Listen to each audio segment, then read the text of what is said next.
Eagles, and the Chiefs win it at the buzzer, 26-25, and the Chiefs go to 2-0 on the year.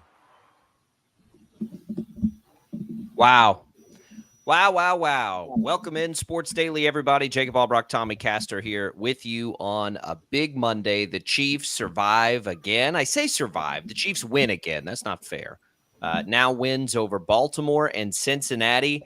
If it was a toenail against the Ravens, it's, I don't know, maybe more of it's a toenail again. It's a toenail again. They are barely. But hey, it's two big wins. It was Harrison Butker's toenail, to be honest. Yeah, every bit of it. There's so much to get to from that game, and we will, including some breaking news here off the top. What a big show we have for you today. Jacob Albrecht here alongside Tommy Castor, Jad Chambers producing. So we have that. We have KU in complete disarray, just absolute disaster in Lawrence to start this football season. K-State is catching a groove. We're going to have the voice of the Wildcats, Wyatt Thompson, in with us next segment to go through K-State's game. We'll have plenty on KU, and of course now plenty on the Chiefs, the Royals, also with a series win over the weekend that we need to get to as well. It is a jam-packed show. The IHOP hotline is ready for you, and that is at 869-1240, brought to you by IHOP. We appreciate their support of the show. We'll give away some HTO a little bit later in the show as well. All kinds of fun stuff for you. We'll get you ready for Monday Night Football a little bit later. But, Tommy, we start with the Chiefs, as we typically do on a Monday. And as there are 1,000 different things to get into in that game, the breaking news just before we come out onto the air here is that, Isaiah Pacheco is going to be out for a while. And we were texting back and forth all the different things yesterday that we were taking away from the game to sort of, give an idea of where we would go today. And I think I said at one point, like all of this, the Isaiah Pacheco injury potentially worries me more than any of it. Worries me more than the bad play at left tackle, worries me more than, what's lacking on defense, worries me more than the Hollywood Brown news, all of it. Isaiah Pacheco concerns me the most. And here we go. It's worse than I thought. There was a sliver of hope last night, as you saw him back on the sideline celebrating and those things, but it sounds like he's going to IR. I don't know how much time you miss on a tibia. We'll get that. That'll trickle out today, but it's going to be a while. And you combine that with Hollywood Brown and the fact that we're going into week 3 and this offense we were all really, really, really, really, really excited about becomes more and more, I guess we could say flawed, although it's too early to say that definitively, but at least on paper than it would have been. And we're not even a quarter of the way through the season yet. Yeah, I think fragile is a good word used to describe the way that things are looking, at least offensively for Kansas City moving forward. I'm not sure that there's a team in the NFL that is 2-0 right now that we feel probably as, concerned about than the Kansas City Chiefs. And I know it's because we're close to the organization, more so than any other team. But yeah, this is a major blow. Isaiah Pacheco was the workhorse yesterday. He, definitely was the feature guy. And I would argue the feature guy really with any skill position that the Chiefs had offensively, probably more so than even Rashee Rice. And I know Rice was, pretty involved in the game yesterday. So this is a major blow with the fibula fracture that Pacheco suffered. And, going on the IR means that he has to miss a minimum of 4 games, but I think conventional wisdom would tell us all that it's going to be more than that. I'm not sure exactly how long a fibula recovery is. I've seen speculation anywhere from 8 weeks to 10 weeks or something like that.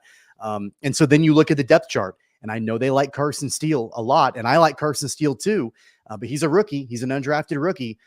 He put the ball on the turf yesterday. So that's one thing. They've got Samaje Perine. Of course, Clyde Edwards-Helaire is on IR himself, or at least on the non-football injury list right now, the non-injury list. And so I don't think you can ride with that depth chart right now. I think that Brett Veach has got to be working the phones and figuring out what they can do, because, you've definitely got a depleted depth chart basically with your skill position players right now.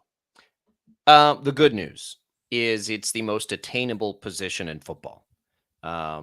That's the good news. Isaiah Pacheco, though, it had become clear, if not in week 1 in this game yesterday, they want to be a lot like they were last year. And that it surprises me a little bit, but it doesn't, because they lost Hollywood Brown, and probably because the defense has been a little better, at least bend don't break. Not anywhere near what it was last year, but maybe a little bit better than I thought. They have some flaws that we can get into later in the show.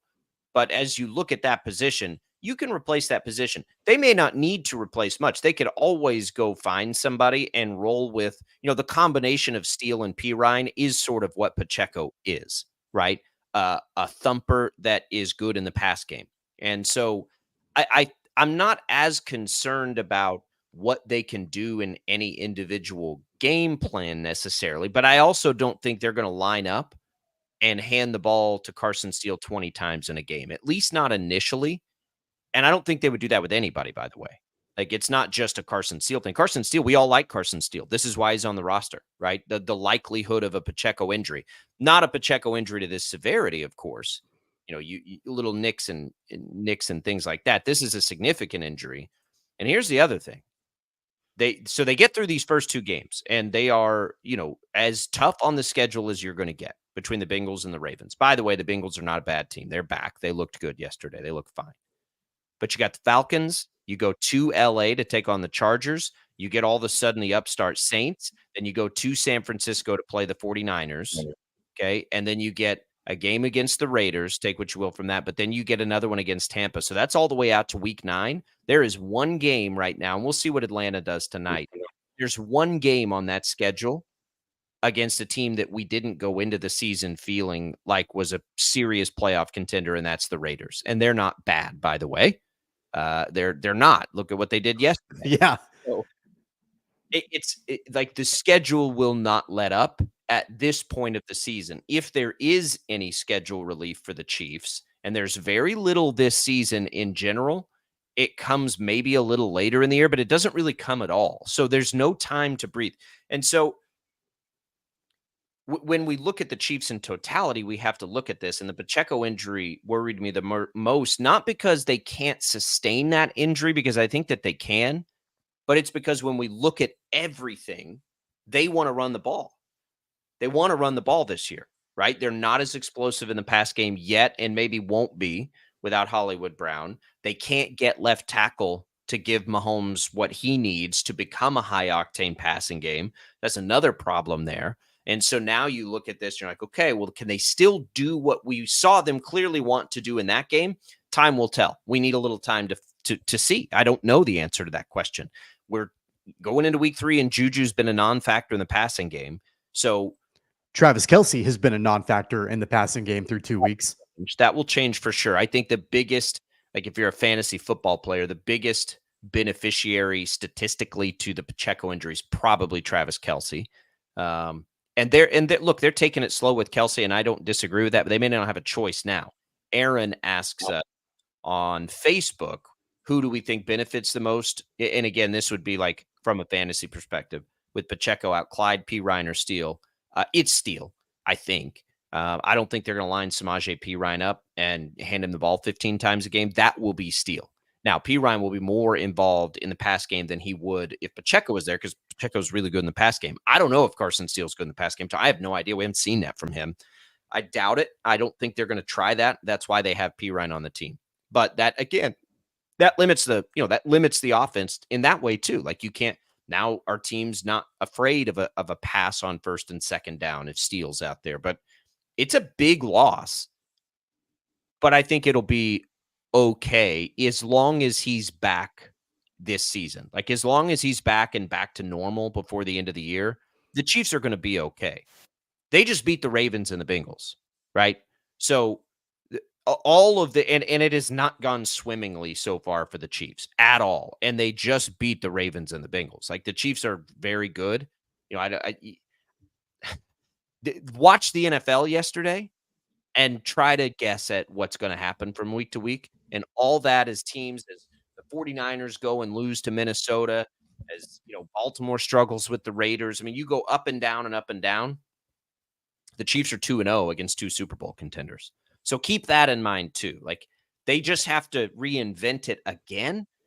And it's almost like you saw it in the Bengals game, Tommy. Like they reinvented there. They're going to run the ball. They're going to look a lot like they were last year. And then Pacheco goes down. So now for a third time in 3 weeks, they almost have to try again. And I don't know what that looks like yet. It will be interesting to see it. But I mean, it's a guess right now what that looks like. Well, I do think that it puts the impetus back on the passing game, and that's going to be easier said than done. Going back to Aaron's question about who we think benefits the most with Pacheco out, I mean, I don't think it's Clyde. I'm not anticipating that Clyde Edwards-Helaire is going to really be a factor whatsoever this year for the Chiefs. I think Samaje Perine, they signed him with the intent to be kind of a change of pace type guy, not a workhorse. So probably Carson Steele, but I think probably more than any of those three will be somebody that we don't know yet. I think that I think they have to go out and acquire a running back. And like you mentioned a few minutes ago, there are quite a few of them that are available. One guy that still remains unsigned, Jerick McKinnon, is out there. I'm sure that Brett Veach has probably already talked to him. And if you want to talk about pass catching out of the backfield, that's what he does. And so it wouldn't surprise me, out of everybody else that is out there, out of all the veterans that are out there, that they could possibly go and look at. And I know they have a couple of running backs on the practice squad. The easiest putt, I think, is for them to call a guy who is familiar with the offense and was on that team as recently as a season ago.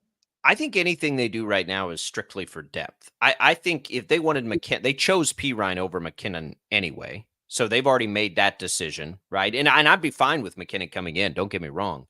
But I think anything they do is depth. They kept Carson Steele for a reason. This is the reason, right? Get out there and go. And they brought Perine in over anybody else for a reason. Like, this is why they made those moves. And I know you're annoyed at what they didn't do behind left tackle, but this wouldn't be that situation, right? They did make moves in this, for this exact thing. That's why Carson Steele's on this team. He looks like Pacheco when he runs the ball. That's why they bring in Perine, because they know they need a pass catcher. So, in the short term, and Austin says on YouTube, he thinks they'll be fine without him.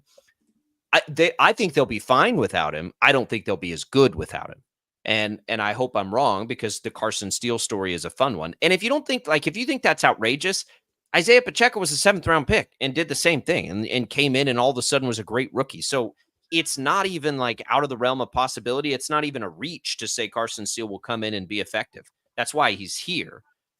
Rick on YouTube says McKinnon's a 3rd down back, but they may need a 3rd down back, Rick, or at least another back to give him another weapon. McKinnon can do more than just be a running back too. They can line him up outside. They could do a lot of things. They'll do something. They need to.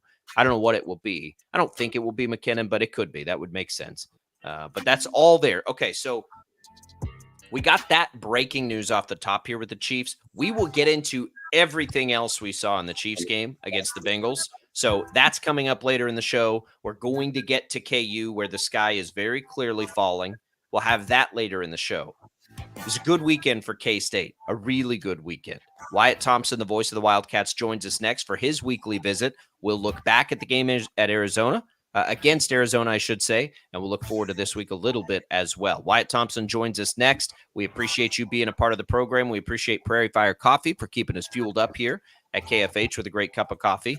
Glad to be here. Wild and crazy Monday. Buckle up. You can always go back and listen to anything you missed on the Odyssey app. We're coming right back. Albrecht and Caster on Sports Daily.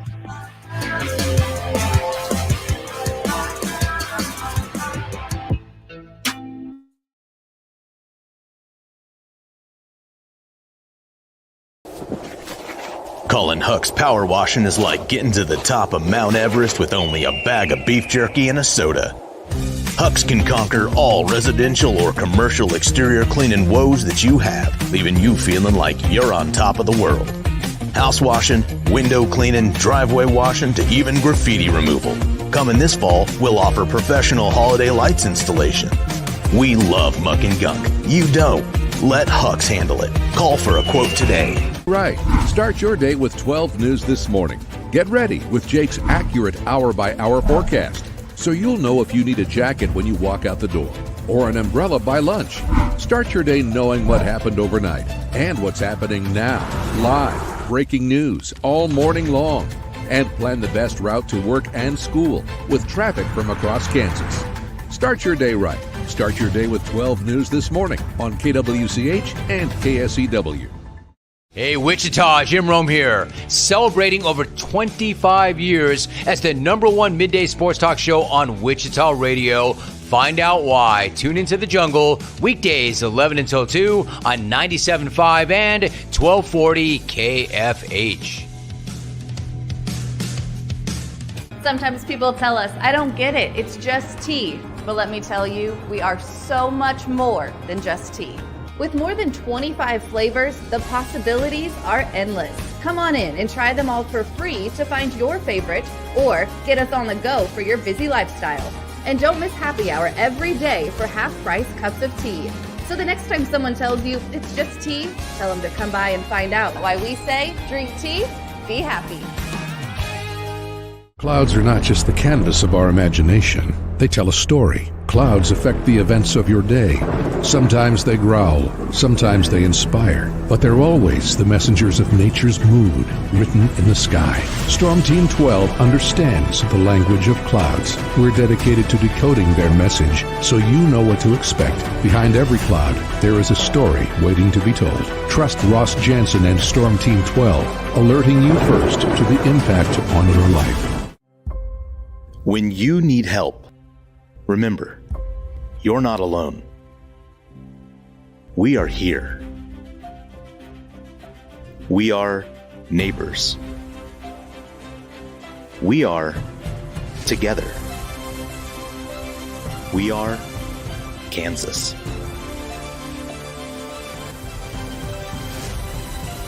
We are 12 News. They say it takes a village. Come together and support local businesses in our neighborhoods. When you contribute to local shops, more money goes back into the economy. Shopping local makes our state stronger. So give back to the communities you love and watch our businesses and communities thrive. Shop local and be Kansas proud. At 12 News, we know you're busy, which is why we're here whenever you need us. Anytime, any screen. With live breaking news. Critically hurt after an apartment. Storm Team 12 forecast. Snowing for many miles. And the stories you don't want to miss. The scene's still very active. Just search KWCH 12 News wherever you stream and catch up on the latest news of the day. All for free and on your schedule, hopefully making your day a little bit easier. And did I mention the Storm Team 12 forecast? 12 News whenever you want. Sometimes people tell us, I don't get it, it's just tea. But let me tell you, we are so much more than just tea. With more than 25 flavors, the possibilities are endless.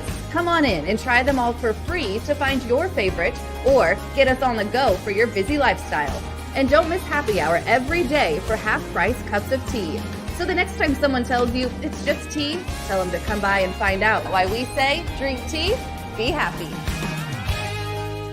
Determining fact from fiction. That's our full-time job. You need to have someone give you the whole story from every side. To help you when no one else is listening. You need someone to put you first. That's what we do.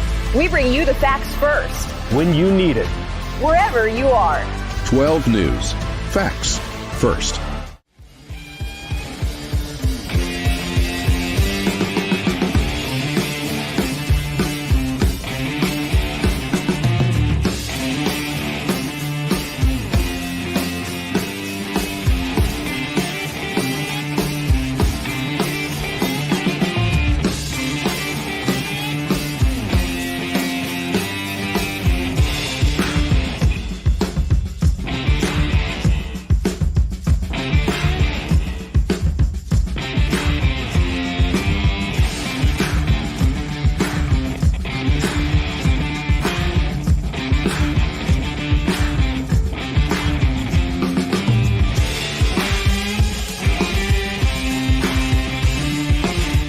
Sports Daily, getting all the inside information on Kansas State.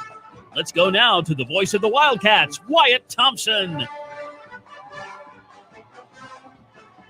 All right, welcome back in, everybody. It is Sports Daily. Jacob Albrock, Tommy Castor here with you. Glad to be here. NFL football is available for free here on KFH and on the Odyssey app. Tune in to 97.5 and 1240 KFH tonight at 6:30 after the Chris Lamb show for Monday Night Football, Falcons, Eagles. You can download the Odyssey app and search for KFH at game time. We are talking K-State now as we welcome in the voice of the K-State Wildcats. Big win over Arizona this past weekend as K-State gets it done. This was the big test. This was perhaps the biggest game of the weekend, and K-State sits here right where they want to be.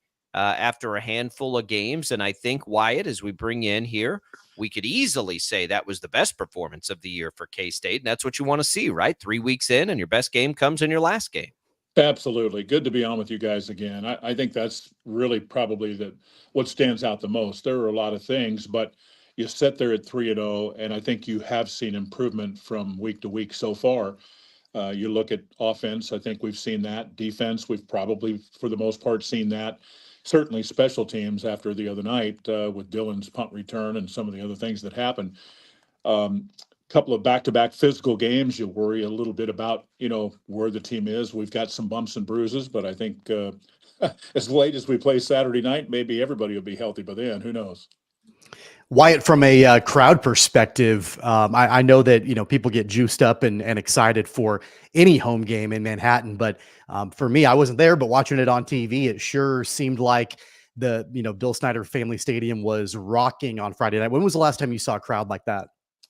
Well, we've been pretty fortunate here, to be honest with you, Bud. We've had, 16 straight sellouts. And I think you go back to opening night, and we talked, I think, the following Monday about, just how juiced they were for that. But this was probably a little bit different level. We heard Coach Kleiman say, during his press conference that he thanked the fans and said it was as loud as he's ever heard it at what he calls the Bill. And many call it that now, of course. But they were really pumped up. I think they knew walking in it was Harley night.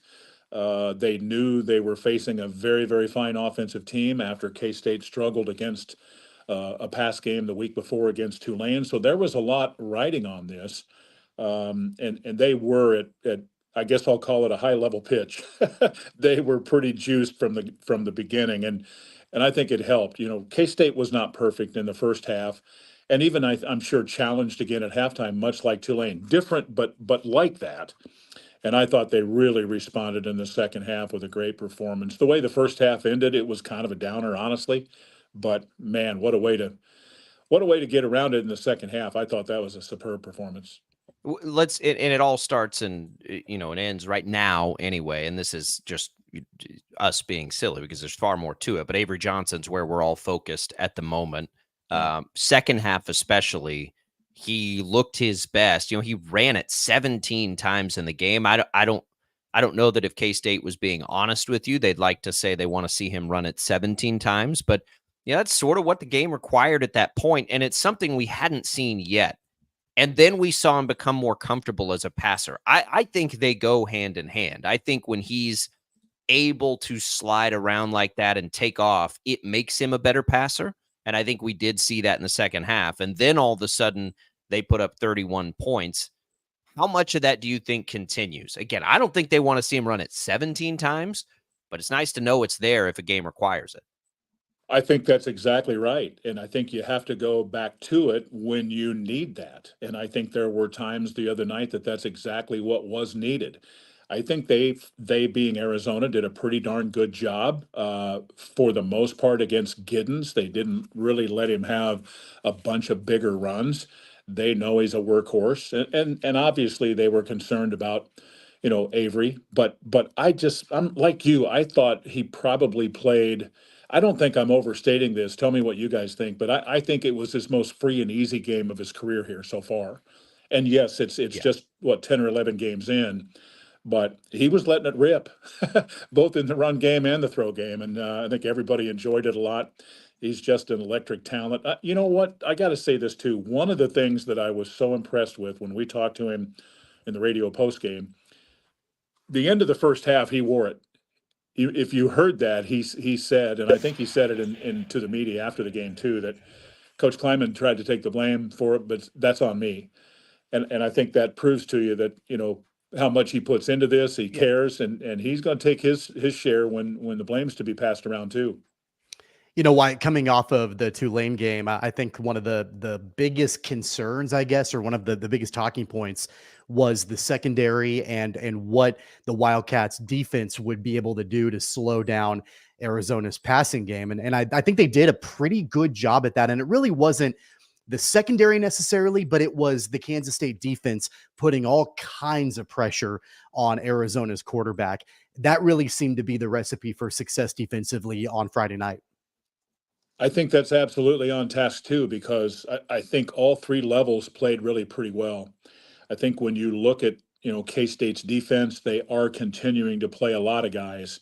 And as those guys get more experience, and I don't just mean, some of those kids that we've talked about getting first-time reps, like a Ryan Davis comes to mind as an example, but it's also, guys that have had a little bit of experience, like a Chidi Obiaizo and like a Austin Romaine, and I thought Austin played a terrific game, to be real blunt about it.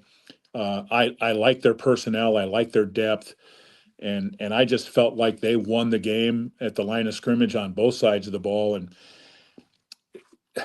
I think Coach Kleiman chuckled when he said this too, but you look at Tetairoa McMillan's numbers, and it was like a quiet 11 catches and 140 yards, and I think that's accurate, don't you? I mean, that there aren't very many teams that are going to slow him down this year. No.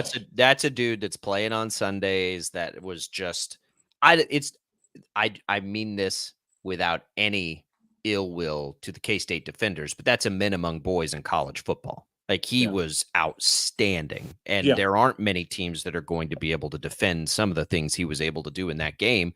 But I thought it was good, Wyatt, to see them, that was happening. And then you look up and Arizona scored 7 points. Yeah. So that's okay, fine. Like, have yours, right? But at the end of the day, like, it didn't impact them as a whole. And I think when we watched the Tulane game, they looked just lost. They did not look lost in the game on Friday like they did 6 days before that. They looked very much more comfortable. And I guess time will tell how good the Arizona offense stacks up in the league. Mm-hmm. But I think we think that's going to be a good offense. So certainly it's good to see them play that way defensively. Yeah, you said a lot there. And I think I would try to augment that by saying, if you go back to the Tulane game, and I think I mentioned this last week, one of the issues that K-State had in the game was they allowed them to establish the run early. That was not the case here.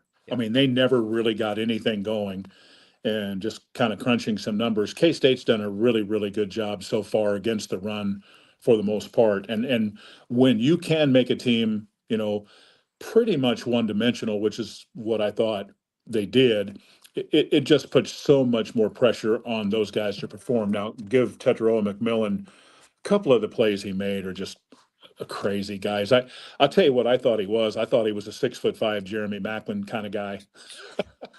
I mean, he's big. He's big. I think he could be a top 10, top 15 kind of pick. He's that kind of talent. I don't disagree with that. I thought he was great. Why? Let's look ahead to BYU. So BYU comes in. They're also 3-0.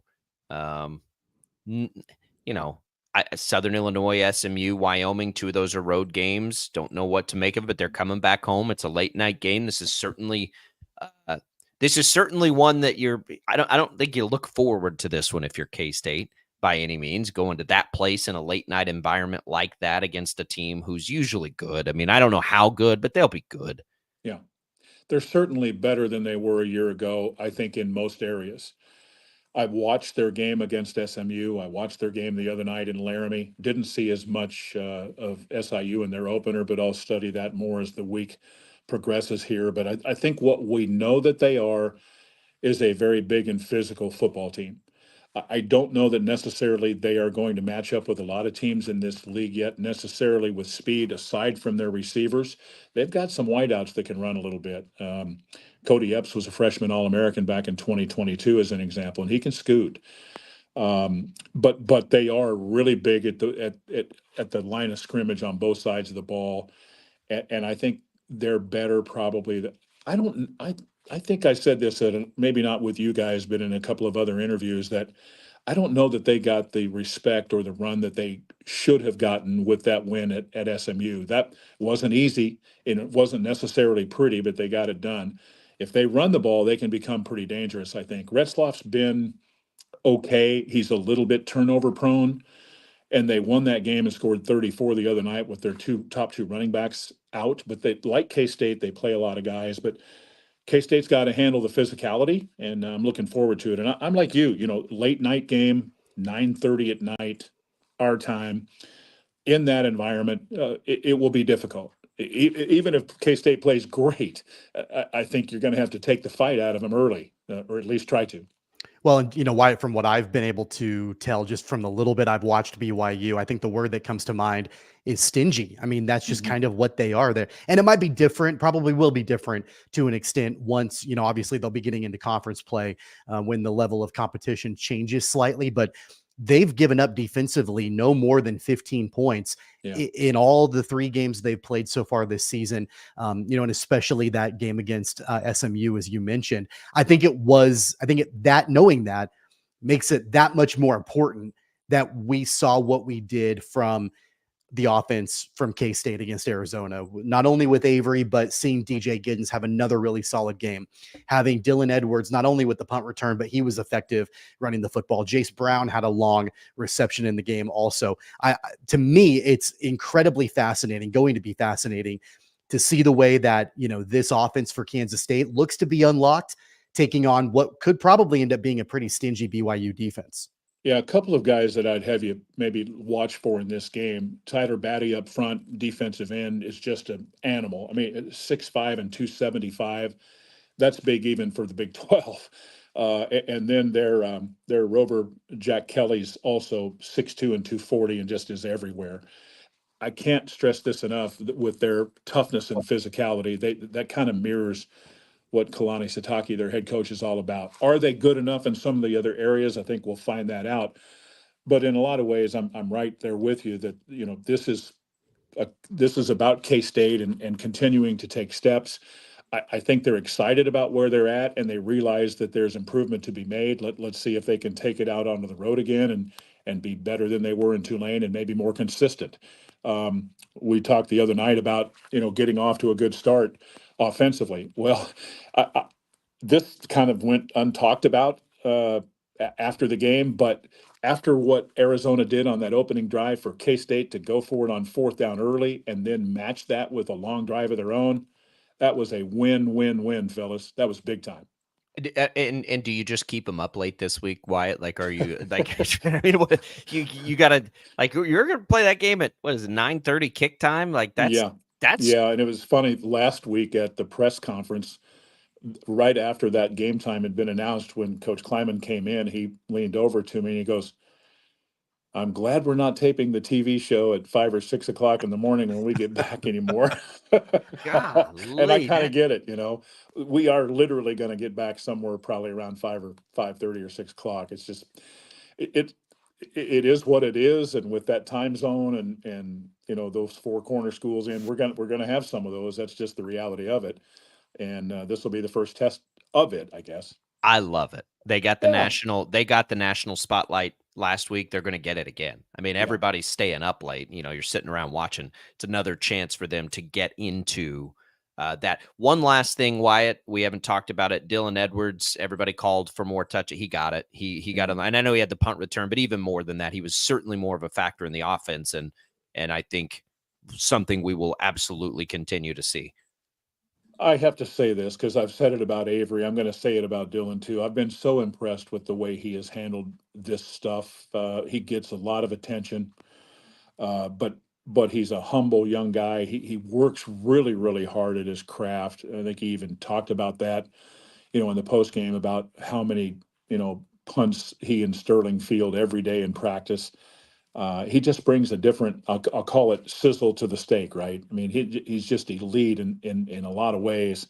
It was great to see him break out some. And I don't know if you guys remember the one run where he busted about 3 tackles too. And that, to me, that said a lot about his want to and just desire to be a really, really fine player. he and Avery are a lot alike in a lot of ways, and I think specifically in that case, he plays hard and he's tough. I like it. Yeah, I do too. And he all of a sudden you blink and he's in the open field and Exactly. you're toast if you're the defense. All right, Wyatt. So it's a 9:30 kick. How does that work for you guys on the broadcast Saturday night? Odd time, of course.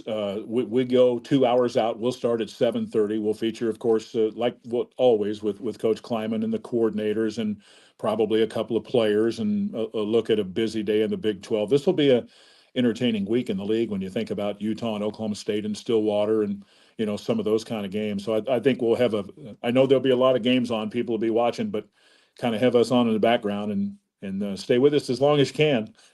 Hope everybody can hang in there. Hey, it's K-Staters. They're probably going to be okay with that. They'll be up. They'll be up just fine. All right, Wyatt. Up in time to watch the Chiefs, right? That's right. That's all that matters. It's we're going to be in good shape. It'll be a late night of football, but hey, we'll get to watch it. There's nothing to distract you from it. Exactly Wyatt right. Travel safe. It'll may still be a little groggy when we talk to you next Monday, but that's all right. We'll get there. Oh yeah. It's not like I'm digging ditches, brother. I love it. There you go. Let's do it. Love it. There's Wyatt Thompson, voice of the Wildcats. I tell people all the time, I could be digging ditches, I guess. Whenever I want to. I love that. All right. So there's that. If you missed any of that with Wyatt Thompson, I mean, you got to be cloud-nining it right now if you're a K-State fan. They looked really, really, really good on Friday against a really good team. 869-1240, the IHOP hotline. You can chime in on that. So we'll come back and we will get back to the Chiefs. KU fans, top of next hour. We want to make sure we have plenty of time to dig in on KU. So we'll come back. We hit on Isaiah Pacheco. What about what we saw in the game other than that in the Chiefs win against the Bengals? They get one from Burrow, and it was almost another, sticky note on the Burrowhead poster board, but it didn't, and they get the win. We'll come back. We'll talk about it. It's Sports Daily. It's Albrecht and Caster. Don't go away.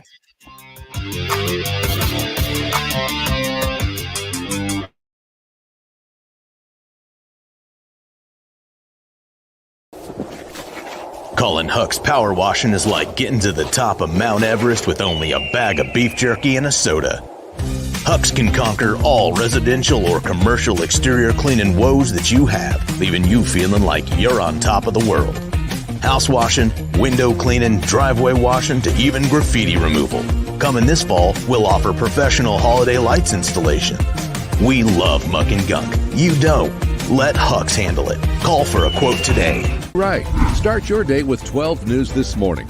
Get ready with Jake's accurate hour-by-hour forecast, so you'll know if you need a jacket when you walk out the door, or an umbrella by lunch. Start your day knowing what happened overnight and what's happening now. Live, breaking news all morning long. And plan the best route to work and school with traffic from across Kansas. Start your day right. Start your day with 12 News this morning on KWCH and KSEW. Hey, Wichita, Jim Rome here, celebrating over 25 years as the #1 midday sports talk show on Wichita Radio. Find out why. Tune into the jungle, weekdays 11 until 2 on 97.5 and 1240 KFH. Sometimes people tell us, I don't get it, it's just tea. But let me tell you, we are so much more than just tea. With more than 25 flavors, the possibilities are endless. Come on in and try them all for free to find your favorite or get us on the go for your busy lifestyle. And don't miss happy hour every day for half-price cups of tea. So the next time someone tells you it's just tea, tell them to come by and find out why we say drink tea, be happy. Clouds are not just the canvas of our imagination. They tell a story. Clouds affect the events of your day. Sometimes they growl, sometimes they inspire, but they're always the messengers of nature's mood written in the sky. Storm Team 12 understands the language of clouds. We're dedicated to decoding their message so you know what to expect. Behind every cloud, there is a story waiting to be told. Trust Ross Jansen and Storm Team 12, alerting you first to the impact on your life. When you need help, remember, you're not alone. We are here. We are neighbors. We are together. We are Kansas.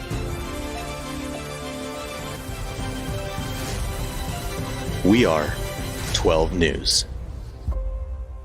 They say it takes a village. Come together and support local businesses in our neighborhoods. When you contribute to local shops, more money goes back into the economy. Shopping local makes our state stronger. So give back to the communities you love and watch our businesses and communities thrive. Shop local and be Kansas proud.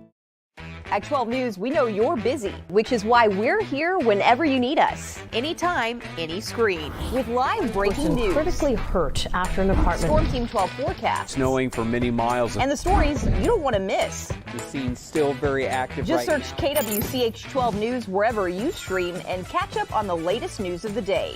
All for free and on your schedule, hopefully making your day a little bit easier. And did I mention the Storm Team 12 forecast? 12 News whenever you want.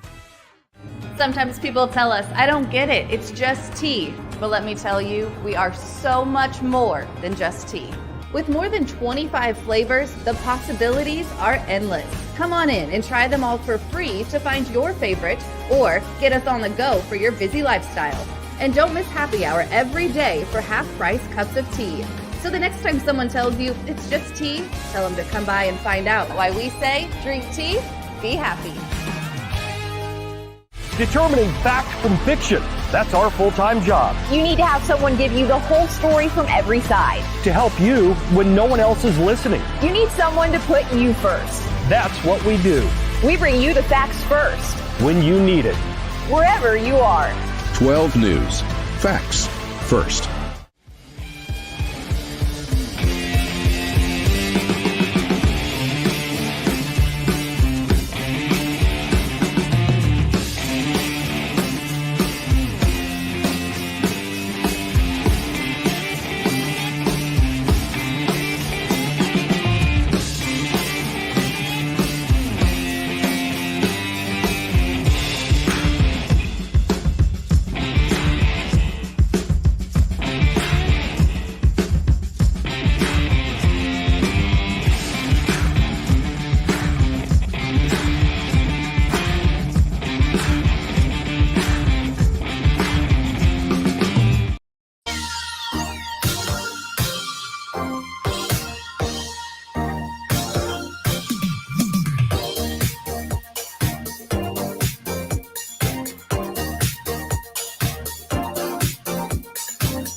All right, welcome back, everybody. It is Sports Daily here on KFH. Want to tell you a little bit about Pepin Suter Remodeling. Now a sport of the program, Pepin Suter Remodeling. Pepin and his crew did our remodel, our kitchen remodel. They're now proud supporters of the program, which we couldn't be happier about. I said this a little bit last week. It was, I think, Tommy, the thing that I appreciated the most was the care for our home that they took. I appreciated that their bid came in significantly lower than their peers. I appreciate the work that I had seen them done and you know, in the good references we had on them. But more than anything, I appreciate the care they took for our family to let us continue to try to live through a kitchen remodel. They put fake countertops in for us. They moved our refrigerator into the living room for us. They cleaned up at the end of every day. And if you've ever been through something like that, that does not always happen. And they did a fantastic job and have followed up and made sure everything was okay. We love it. We're so happy with it. And we got a great deal. If you would like to get in touch with Pepin Suter, he does remodeling, kitchens, bathrooms, all of those things. You can go to the website. That's PEPIN SUTER, Pepin Suter, or you can give him a call. That number 316-573-6822, 316-573-6822, Pepin Suter Remodeling. Glad to have them as supporters of the program and thankful they did a great job on our kitchen as we are now through that and ready to rock and roll with it. All right, Tommy. So we touched on the Chiefs and KU fans, not to worry. It is front of mind what's been going on there in KU. We'll get to that at the top of the hour. We're saving that for the top of the hour. Let's go back to the Chiefs briefly because we really kind of exclusively went to Pacheco. I think, Tommy, all things considered, you've beaten the Ravens, you've beaten the Bengals. Bengals looked good, much better than they did in week one. You feel good about that. But there are concerns, I think, long term. Kingsley Suamataia was flat dominated in that game. Wanya Morris, who caught a touchdown, needs to start the next game. They need to see what they've got in Wanya Morris. That doesn't mean they're giving up on Kingsley Suamataia. It means he's not ready yet. And let's see what Morris has in the tank. I like Wanya Morris, always have. I want to see what I thought he would win the job anyway. So let's see what he's got there. And the tight end defense is a problem now. The Bengals don't throw to tight ends. The Bengals have never thrown to tight ends, and they made it look like they'd been doing it for years and years and years. They have to fix that too. Yeah, I saw somebody on social media mention that, right now the Chiefs defensively are making every quarterback look like Lamar Jackson and every tight end look like Rob Gronkowski. And so that's a little bit of it. Joe Burrow is typically not a guy that is going to be super mobile, but he was a little bit more mobile, I think, than typically you would like to see him be. And then same thing with, all three of the tight ends that the Bengals put out there. Credit to Zach Taylor. At one point, I'm sure that he thought, hey, if the Chiefs are going to not be able to defend our tight ends, then let's double down on that, or let's triple down on that. And that's exactly what they did. Going back to the offensive line, specifically left tackle. Yeah, Kingsley Suamataia looked like a rookie yesterday. He absolutely did. He was, like you mentioned, and I agree with you, flat out dominated by Trey Hendrickson. I think some of it, though, is that I think that's got to fall on the coaching staff, specifically Andy Reid, because they never helped him out. Got him out of that. It wasn't just, eventually they pulled him out, but they never chipped. You got to put another person out there to help him if you're going to keep him in the game. And that never happened. And so here's the problem with that moving forward, though. Back to the Pacheco injury. If Kelsey's going to be needed more in the passing game, that potentially takes away that help. I get it. But when you're seeing it constantly over and over, and it's clear as day, it was like everybody watching that game knew that Suamataia was not able to handle Trey Hendrickson. And the Chiefs, offensively, at least from a coaching perspective, didn't do anything to help him until it was a point to where he got beat at one point, and then he had a huge holding penalty or hands to the face or whatever it was that had to call, come back on that long pass and catch to Travis Kelce, and then they pulled him out of the game. So look, I was critical of the Chiefs' inactiveness addressing left tackle in the offseason outside of the draft. At this point, I still think you need to see, like you mentioned, what they have in Wanya Morris moving forward. But let's just say that he goes in the next game and it's not much better. At that point, what do? The Chiefs they kind of sat on their hands when it came to trying to find a way to upgrade at that position. Yeah, and we didn't totally agree on that because I do think the draft capital they spent is a significant investment. I think at the time they thought they were long-term investment. Right. At the time they thought they were going to have Niang as well.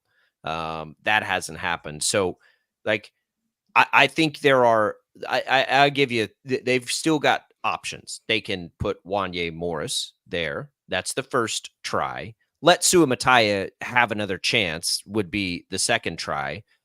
I think you can slide Juwan Taylor over as a third try, or as maybe a desperation move, maybe you can try out Joe Thuney out there. I think they have a lot of internal options still.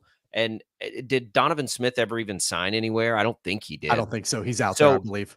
You've got, they have lots of options that they had. So you either believe in the player or you don't. And Chiefs do with Suamataia, and they do with Wanya Morris. What was he, a third round pick? So they invested a lot in these two guys. He's a second round pick, Suamataia. So no. Wanya. Wanya, yeah. Third round pick. So you've invested a lot of draft capital in those two guys. You let them work through it. They got Suamataia got dominated in that game. That happens, right? He didn't get dominated in week one. He had flashes and he had some down moments too. But yeah, you got to. Look, Mahomes only threw it 25 times. Even if you take away Mahomes's carries, his 4 carries, they still ran the ball more than they threw the ball yesterday. They're telling us what they want to do on offense, which is not what I thought. But again, we thought they'd have a little more firepower there. I don't know if that continues. I also don't know if that's because they don't trust left tackle. It's been really fascinating to watch them on offense. And of course, Mahomes is turning the ball over, which can't happen either. But they also beat the Bengals. So Were you good? Were you good with the pass interference call? I know people were whining about that. It was clearly pass interference. Absolutely pass interference. Yeah. You can't be put in a situation like that. Should have never. I mean, the Bengals should have won that game. I mean, walked away with just get away from it and bat the ball down at that point. Survival. But, yeah. And at the end of the day, the Chiefs probably need that because there are going to be games that go the other way on them, where it's like, oh, I'm glad we got that one. As the dust settles, I don't think anybody's going to challenge in the division, although the Chargers are harbaughing very well, like we thought they might. So we'll keep our eye on it. The schedule is brutal for the Chiefs. We'll have a ton more. We may have more on this, by the way, in the second hour. But when we come back, we are going to get into KU. KU fans, here we go. I don't know that anybody's angrier at the Jayhawks right now than Tommy is. We'll walk through it all. We'll look ahead. We'll go through the challenges, what can be done. Here we go. Sports Daily. Your calls on the IHOP hotline, 869-1240, are welcome on it. Your comments on our video streams, Facebook, YouTube, and X. We have lots of those. Of course, on 12 News Connected Plus as well. We'll come right back. KU Talk next on Sports Daily.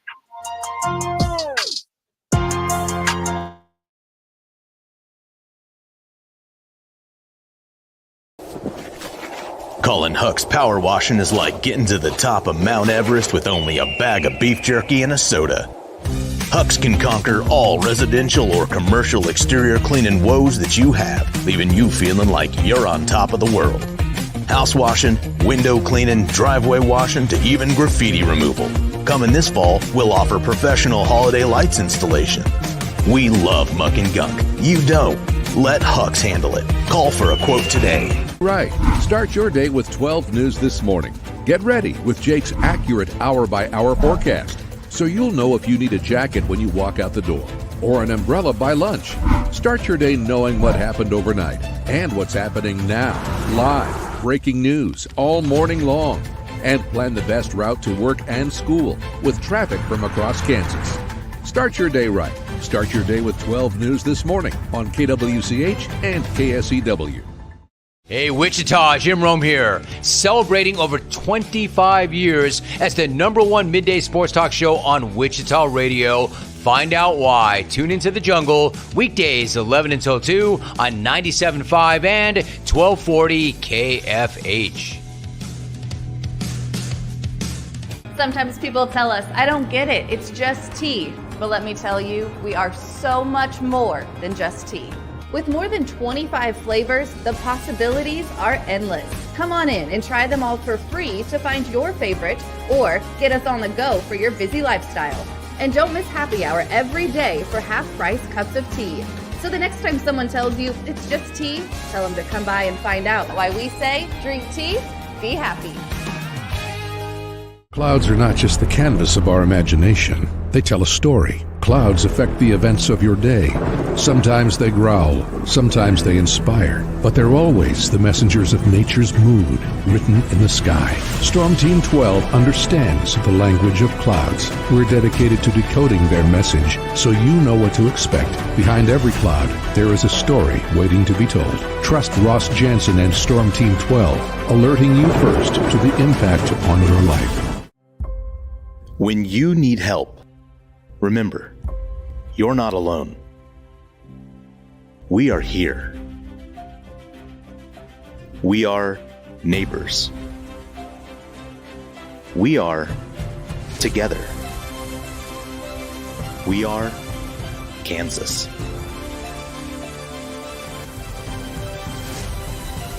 We are 12 News.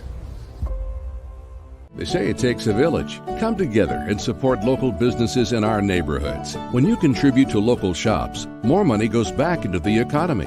Shopping local makes our state stronger. So give back to the communities you love and watch our businesses and communities thrive. Shop local and be Kansas proud. At 12 News, we know you're busy, which is why we're here whenever you need us. Anytime, any screen. With live breaking news. Critically hurt after an apartment. Storm Team 12 forecast. Snowing for many miles. And the stories you don't want to miss. The scene's still very active. Just search KWCH 12 News wherever you stream and catch up on the latest news of the day. All for free and on your schedule, hopefully making your day a little bit easier. And did I mention the Storm Team 12 forecast? 12 News whenever you want. Sometimes people tell us, I don't get it, it's just tea. But let me tell you, we are so much more than just tea. With more than 25 flavors, the possibilities are endless. Come on in and try them all for free to find your favorite or get us on the go for your busy lifestyle. And don't miss happy hour every day for half-price cups of tea. So the next time someone tells you it's just tea, tell them to come by and find out why we say drink tea, be happy. Determining fact from fiction. That's our full-time job. You need to have someone give you the whole story from every side. To help you when no one else is listening. You need someone to put you first. That's what we do. We bring you the facts first. When you need it. Wherever you are. 12 News. Facts first.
Now, from Wichita's most listened to sports radio, 97.5 and 1240 KFH. This is Sports Daily with Jacob Albrecht and Tommy Kester.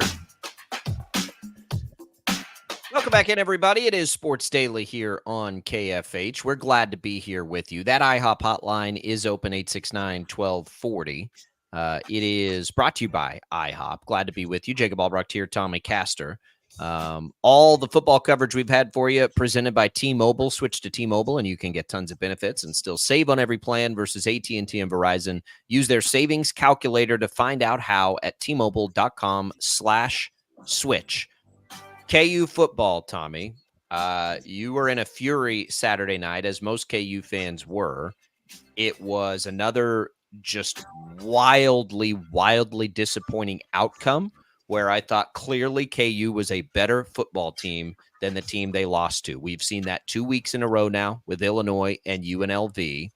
Jalen Daniels has had 3 not good games statistically.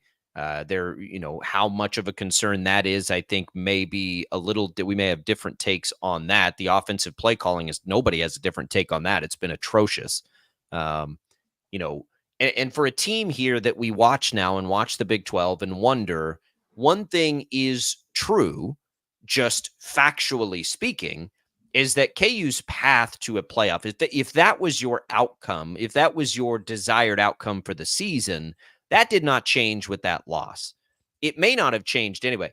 KU's path is through the Big 12 and to win a Big 12 championship. That didn't change after Illinois. It doesn't change after UNLV. That's still the path. What I think a lot of people now must wrestle with is, are they good enough to do that? They certainly have not played good enough offensively right now to do that through 3 games.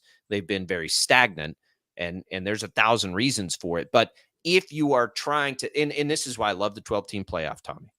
This is that KU could be, and I'm not saying they will be. I'm just saying, could be one of those teams where college football's never been able to represent. College football's never been able to represent at the end of the year a team that started slow and finished hot. Never. In the history of the sport, we've never been able to see that. That's the sort of path that still remains open for a team like KU. And by the way, there's a ton of those teams this year in college football. It has been chaotic, not just for KU, but around college football. So we may very well see 1 or 2 teams at the end that started poorly, but is white hot. The question becomes, can KU do that? And, there are things that if they don't fix, the obvious answer is no. What I struggle with and wrestle with is, can they still get there? And I even 2 days later, Tommy, I don't know, because I love their defense. I love their defense, and I think they're playing great on the offensive. Well, not great. They did not play great on the offensive line against UNLV, but I do think they can be great on the offensive line. So I still see this path, but it's hard to imagine it because of how much they've struggled offensively, both at play calling and at quarterback. Yeah, they've got to get that fixed and figured out. And there have been so many different things that have happened in the last couple of weeks with Kansas that are mind-numbingly frustrating.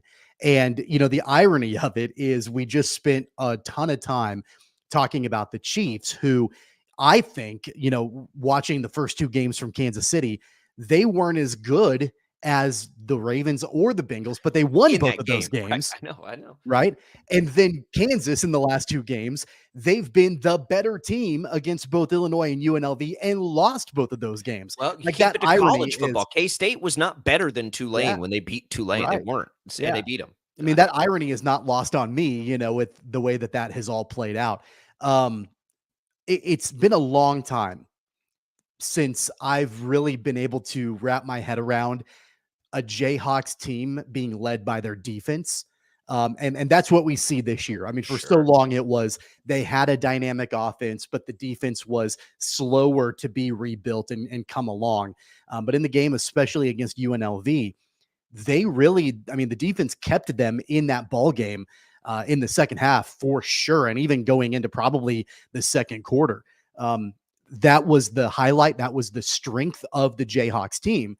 And so obviously that's something that you want to lean into. That's something that if you are, the Kansas coaching staff, you find a silver lining there, but you can't ignore the major red flags that have just existed and persisted to be real over the last couple of weeks. And it starts with the offensive play calling. That's where it starts for me. For other people, maybe you included, it starts with Jalen Daniels. For me, it starts with the offensive play calling, because I think that has been, I think the word you used was atrocious.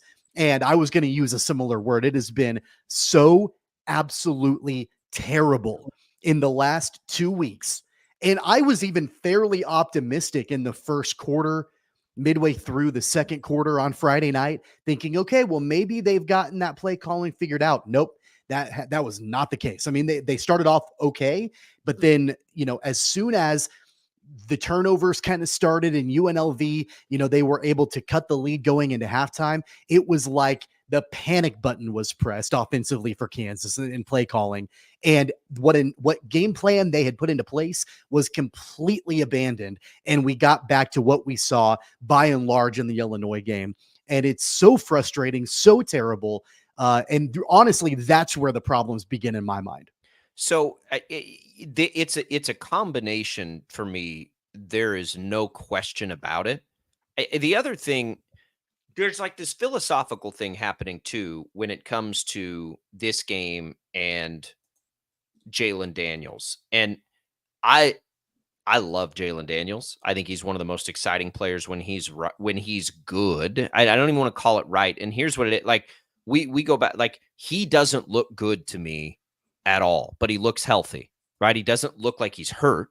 He just looks bad. And I don't know what it is or why it's happening. He's making brutal decisions. That's one problem, which is amplified by these interceptions. But he's not like when Jalen Daniels is at his best in the very limited time we've been able to see him as a college quarterback when he has not been hurt. The strength of his game is he's an insanely accurate passer, right? He completes upward of 70+% of his passes. He's like barely at 50 right now, and he's missing throws at all levels, but he looks healthy. And I can't figure out what's happening. Underthrowing short routes. The one thing at least I think we saw in the UNLV game is he looked like a dynamic runner again. And sort of, what we talked about with Wyatt Thompson about Avery Johnson, maybe opening him up in the run game will loosen him up to some degree. But I do think this. I think there is a tremendous amount on the line this year for KU. The schedule favorable. They're building the new facilities. This is the year. Like, it's all lined up for them. And so I think where you and I differ the most is like nothing has changed with where they can end this season. There is so much on the line that if Jalon Daniels is not the best quarterback, they must be willing to try something else. Is that long-term? Is that short-term? I don't know. And the other problem is I don't know how good Ballard or the freshmen have looked, but you can't keep running out there that kind of performance over and over again, just like you can't keep running out there that kind of play calling over and over again.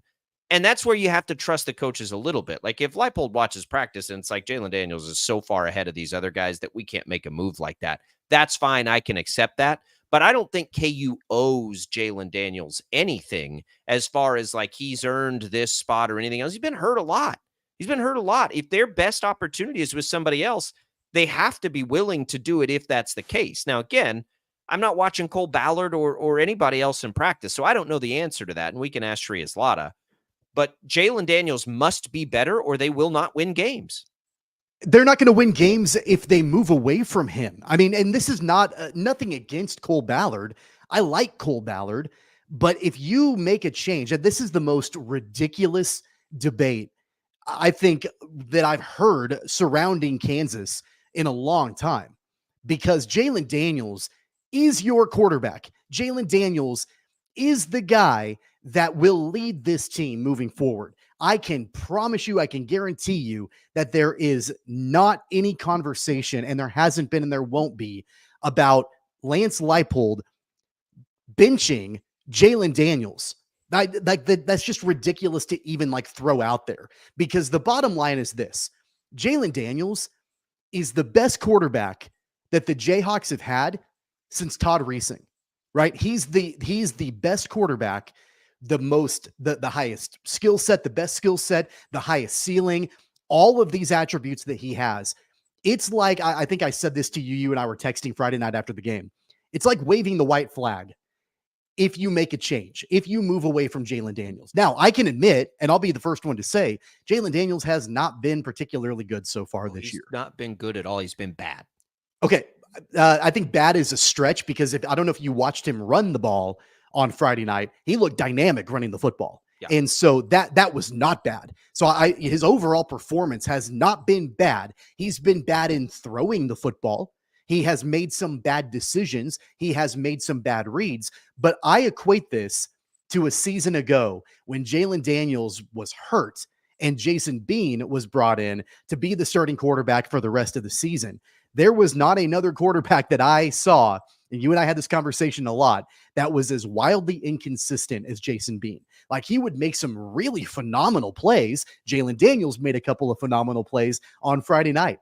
But Jason Bean made some of the worst decisions and threw some of the worst balls that I had ever seen. And there was never a conversation about, well, they probably got to bench him and see what they have in Cole Ballard, because Jason Bean was their starting quarterback as soon as Jalon Daniels went down with an injury. This should be the exact same thing. Jalon Daniels is your starting quarterback, and any conversation about benching him to go to Cole Ballard, you might as well just say, well, we're not going to win the Big 12. We're not going to go to the 12-team playoff. We're not even thinking that we're going to win any games. We just need to see what we have in Cole Ballard. That's a ridiculous statement, and I hate that that's even a debate right now. It's not. I'll tell you why I don't think it's ridiculous. One, Jason Bean had when healthy, right? He got hurt in the Tech game. When healthy, he never had a game last year as bad as what we've seen Jalon Daniels have 3 times now. All 3 of his starts are worse than any game Jason Bean played last year by quarterback rating. So take that for what that statistic is worth. So it's not the same. And the other reason I don't think it's the same is because there are 80 dudes on this roster. If somebody else gives them a better chance, and again, that's where it's hard for me, because I'm not seeing the backups in practice. So if the coaches just sit there and say none of these guys are better even than the way Jalon Daniels is playing, all right, fine. But he is playing poorly enough to be benched temporarily. He's not. Tommy, he has not been good. He's not been good at all this year. I mean, would you he's just not. would you say the same thing if it was Patrick Mahomes and the Chiefs? No, if because Mahomes, we've seen 8 years of Patrick Mahomes. we've Never seen even 3 years of Jalen Daniels.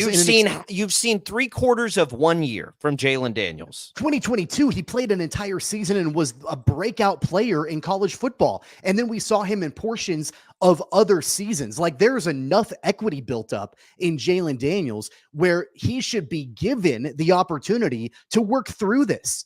Like, there shouldn't be this like quick hook of yanking him off to the side. It's not a quick hook. We're into week 4, but how is it waving the white flag if you make a change that if you're the coaching staff, you think and I'm not advocating for Jalen Daniels to get benched. What I'm advocating sounds like you are. What I'm advocating for is for KU to do anything they need to do to win games. And if that means benching, but it doesn't mean that. I mean, Cole Ballard gives you a worse chance to win football games, in my opinion. It's not a bad, Cole Ballard is not a bad quarterback. He's not. We saw him in relief of Jason Bean a couple of times last season, and he was perfectly fine. I know that they've got a 3-star in Isaiah Mitchell, I think is his name, that is on the depth chart too. The freshman, like they have some decent quarterbacks, at least on the roster, but this is Jalen Daniels' team. This is Jalen Daniels' team. And to have a conversation, and look, like, I'm not just coming at you. You're not the only one. Like, it's pretty prominent throughout social media that Jalen Daniels should be benched, or that at least that conversation should be had. But Jalen Daniels has earned the opportunity to work through this. And I would also argue that it's not just on Daniels. That's the thing. It's not. That's the thing, is that if this was 100% solely Jalen Daniels making bad decisions and throwing bad passes, okay, at that point, like, my ears are perked up and I'm like, something is going on here. But the coaching staff, specifically the new play caller, Jeff Grimes, has put Jalen Daniels in absolutely terrible situations, absolutely terrible opportunities. It has been abysmal through the first 3 games. I was at the game on Friday night at Children's Mercy, and I watched so many different plays being called that were passing plays where the wide receivers just flew down the sidelines. No creativity whatsoever. By the way, when you're just running down the sideline, that's like the hardest play to be able to get separation from whoever's covering you on the defense. There was no separation from these wide receivers, and Jalen Daniels had no choice. And there were so many different times where he had to dance around in the pocket, had to improvise, had to throw on the run. The worst balls that Jalen Daniels threw was when he was flushed out of the pocket and he was forced to throw on the run. When he tucked the ball and ran, he was great. But when he was forced to throw on the run, that's when the passes were inaccurate. That's when they were off. That's when they were intercepted, by and large. There's no creativity in that offense right now. They're putting so much pressure on the back, pun intended, of Jalen Daniels to produce in an offense that has shown zero creativity, that's not helping his cause either. So, like, that needs to be figured out also. That plays into it in a large part as to why I'm not advocating for them to bench him. They need to get the entire offense figured out. If I'm power ranking the changes that need to be made, Grimes is way ahead of Jalen Daniels right now. I think here's what I think is happening. You're hearing me, and maybe others are being more aggressive with it, saying they need to do anything they can to win. And if that means, benching Daniels for a short time or whatever, then everything's on the table for what's on the line this year. I'm not saying starting this next game at West Virginia, he doesn't need to be the starting quarterback. I'm not saying that at all. What I'm saying is the worst 2 games of his college career, his entire college career, the worst 2 games that he has played have been the last 2 games that he has played. And the other game this season was against Lindenwood. So I'm not comfortable with what I'm seeing from a guy that we haven't seen play football in a very long time. If they need to make a change, they cannot be afraid to make that change because they feel like they owe something to Jalen Daniels. They owe something to the fan base. They owe something to everybody else on the roster to try and salvage this thing. Grimes is a much more urgent need. Much more urgent need. There's no question about that. Whether it's him ripping up what he's done and starting over, or somebody else stepping in there. That is the most urgent change this team needs to make based on what we've seen. No question about that. Because at minimum, what you can do with Jalen Daniels is let him run, right? And let him do that to try and get you through these games. That's something we know Cole Ballard doesn't have in the UNLV took that away. UNLV took that away. Right, and it became easy to stop him. They adjusted defensively after they saw Daniels get into the end zone twice with his legs. And I think that's a major issue too. And it kind of goes back to what we've been talking about. I texted this to you after the game that when Jalen Daniels had his breakout season in 2022, I don't want to discount the play calling with Andy Kotelnicki because play calling is always important. It's familiarity. But in 2022, when Daniels was at his height, the play calling, I don't think was quite as important because Daniels could improvise and he was able to make things happen and create offense around him, even when a design play didn't work out. It is, and look, I'm going to admit this, and I said this before, Jalen Daniels has not been as good of a quarterback so far this year. That's plain to see. I mean, anybody can tell you that. I'll say that as well. I'll admit that. He's not the same quarterback that we saw 2 years ago, or even for a portion of last season. So the play calling matters that much more. It's that much more important because him improvising is not working. And he's improvising because the plays that are being called are not working. They're not effective. And it's forcing Jalen Daniels' hand to try to figure out something else to do. And it's falling flat. On top of it, and this was something that wasn't discussed a whole lot in the aftermath, primarily because of the way that the Jayhawks lost the game, in the way that, Jalen Daniels played and all of it, is that they didn't have Daniel Highshaw. He didn't run the ball at all on Friday night. He had been dealing with some kind of sickness, some kind of illness. He didn't play. So it was really the Devin Neal show. And, you could tell early on, and this was something that was talked about a lot by both Leipold and Jeff Grimes leading up to the UNLV game, that they really needed to find ways to, establish the run game as best as possible. They did that early on. Devin Neal had a good start to the game. Jalen Daniels on the ground had a great start to the game. Credit Barry Odom and UNLV because they adjusted, and then there was nowhere else for the Kansas offense to go. The defensive game planning right now is easy. You just take away the run. I think back all the time on this because, again, I still do believe Jalen Daniels is the path to the best season possible, but my confidence is wavering. And I think back to like other, and these are not apples to apples comparisons, but I know that Jalen Hurts lost his job at Alabama.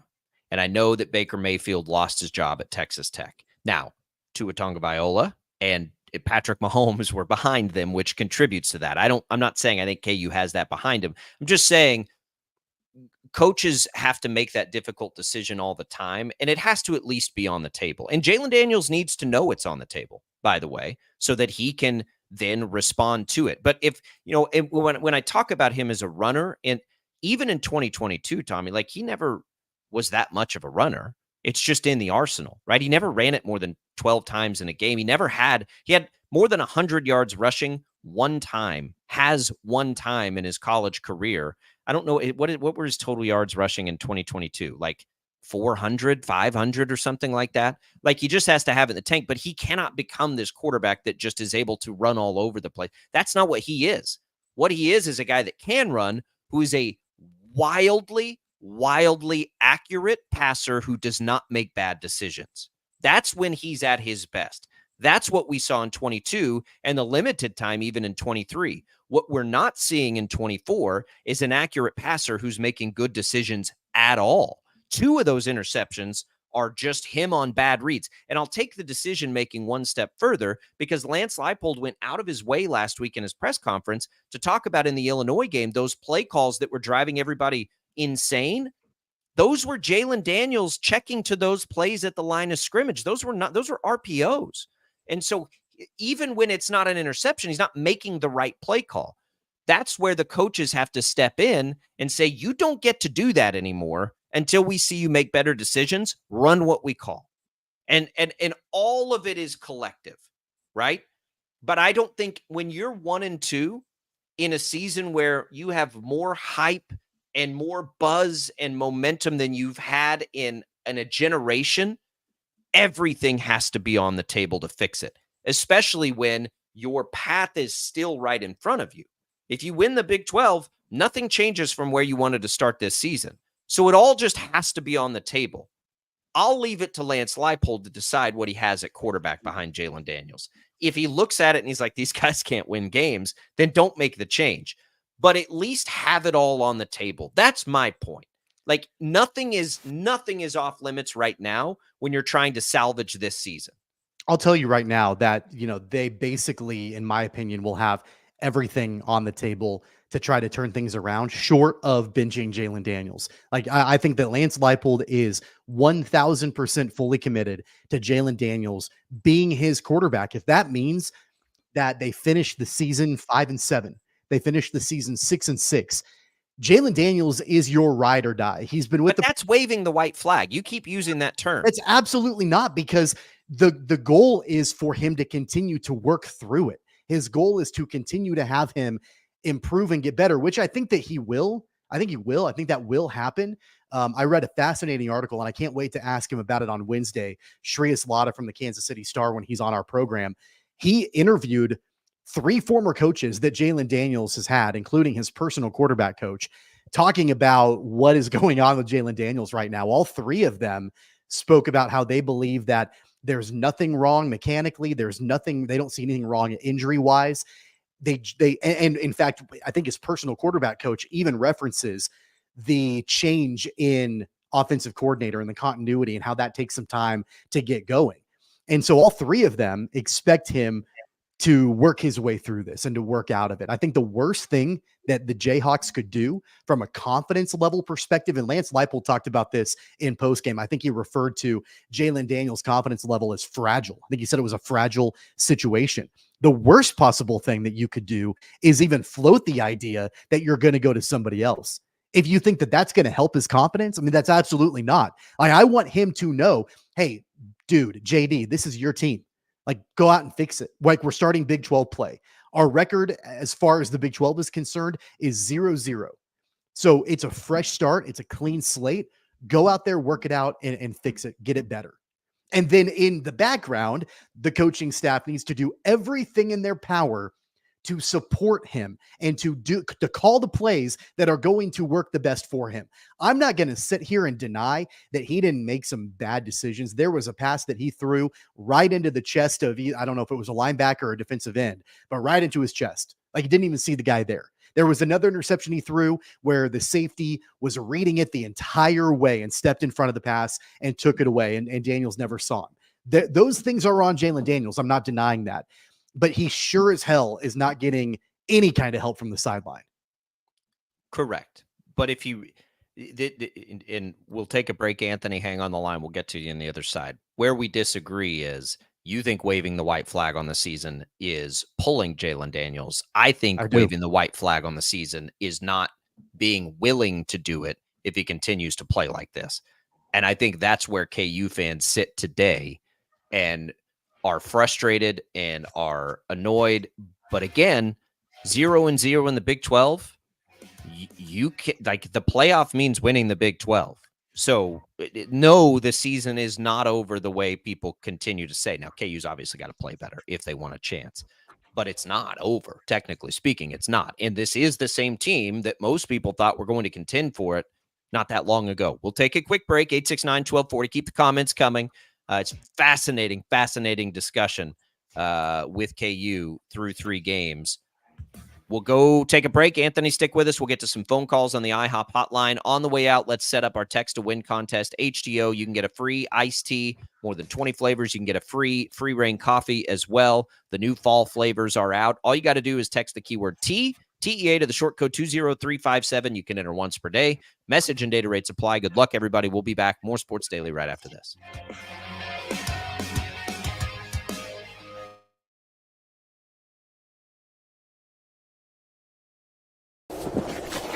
Colin Huck's power washing is like getting to the top of Mount Everest with only a bag of beef jerky and a soda.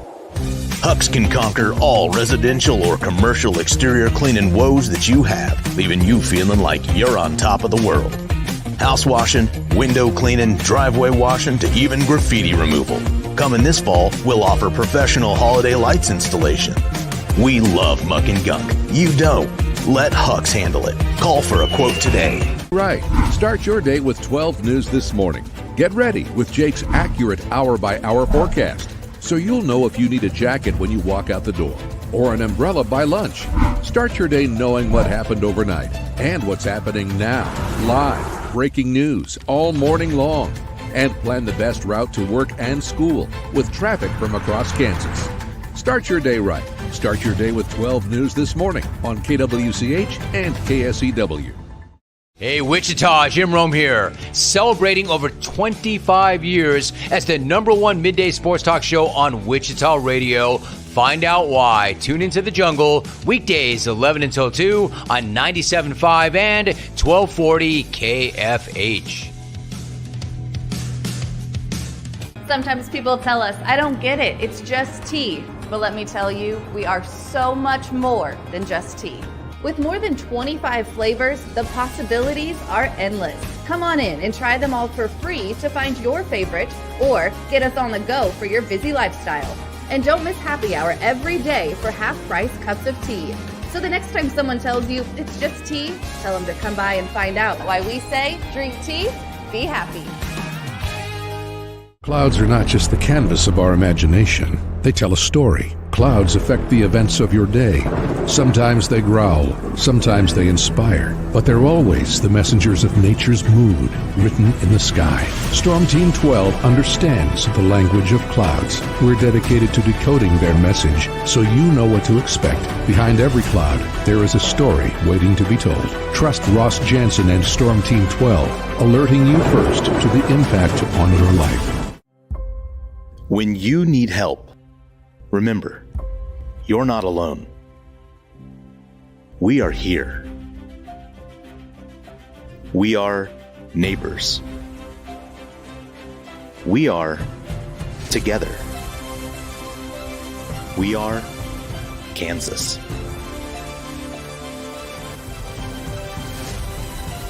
We are 12 News.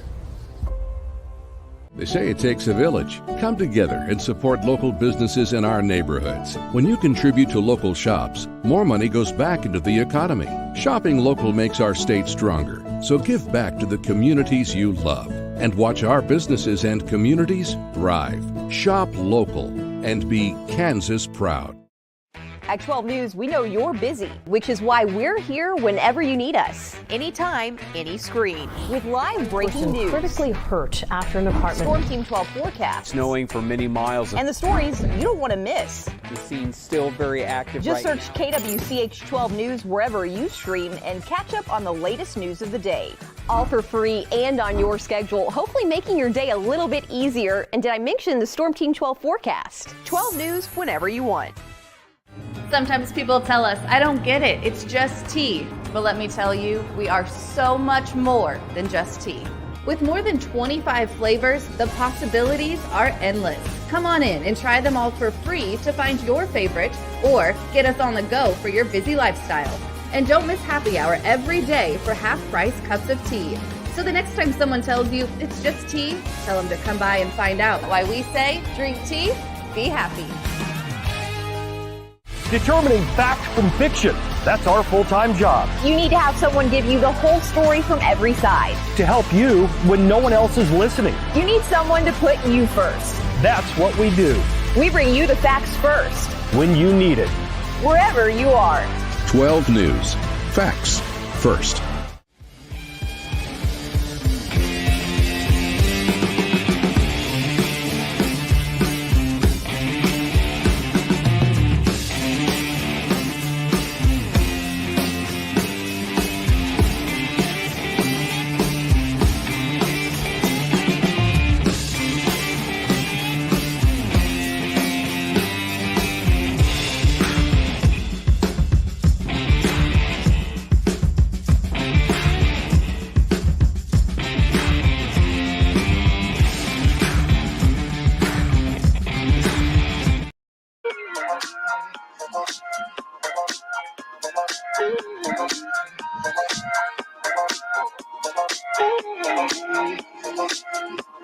Welcome back, everybody. This portion of the program brought to you by Crestview Country Club. Great time to get out and golf. Great time to get out and check out the 36 holes available to you, the tennis facilities, all the new cosmetic work they've done out at Crestview. Give them a call. Check out the facilities. Tommy and I are both members out there.